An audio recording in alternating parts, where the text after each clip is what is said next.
Hey friends, இன்றைக்கி என்ன video டிஃப்ரெண்ட்டாக நான் வடிக்கிறதுல வீடியோ எடுக்கிறேன். இது வந்து ஒரு பிரியாணியை பற்றி சொல்ல போகிறேன். இன்றைக்கி பிரியாணி அளவுக்கு அதிகமாக சாப்பிடாதீங்க. ஏன்னு சொல்கிறேன், வெயிட் பண்ணி.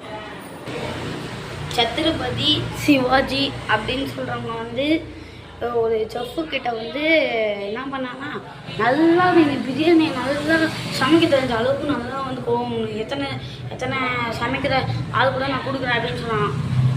அவர் வந்து ஒரு வைத்தியர் கேட்டு ஒரு மாதத்துக்குள்ளே பிரியாணி அதிகமாக சாப்பிட்டா என்ன ஆகும் அப்படின்னு சொல்லிட்டு கேட்டிருக்காரு. அதுக்கு வந்து அந்த ராஜா கிட்ட அவங்க வந்து அது மந்தமாக்கி ஒருமே சோம்பேறியாக ஆக்கிடும், ஒன்றுமே பண்ண முடியும், ஏஞ்சிக்க கூட முடியாது, அந்த அளவுக்கு அது டேஞ்சர் அப்படின்னு சொல்லியிருக்காங்க.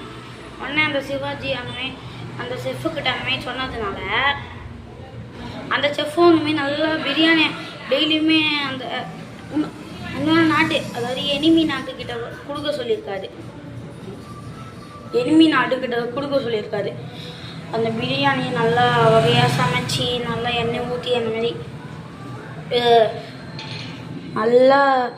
நல்லா வந்து கொடுத்ததுக்கப்புறமா வந்து ஒரு நாள் நைட்டு வந்து சத்ரபதி சிவாஜி வந்து அவர் வந்து புலி நகம் அப்படின்னு ஒரு இது போட்டுன்னு போயிட்டு அந்த ராஜாவை காலி பண்ணிட்டு வந்திருக்காங்க. ஸோ கைஸ், பிரியாணியை அளவுக்கு கொஞ்சம் கம்மியாக சாப்பிடுங்க. நைட்டு ரொம்ப அதிகமாக சாப்பிடாதீங்க, அதிகமாக சாப்பிடக்கூடாது. இது உங்கள் ஃப்ரெண்டு பிரியாணி நிறைய பேர் அமுக்குன்னு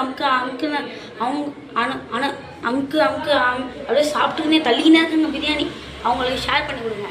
பாய் கைஸ். இது அளவுக்கு அதிகமாக சாப்பிடாதீங்க.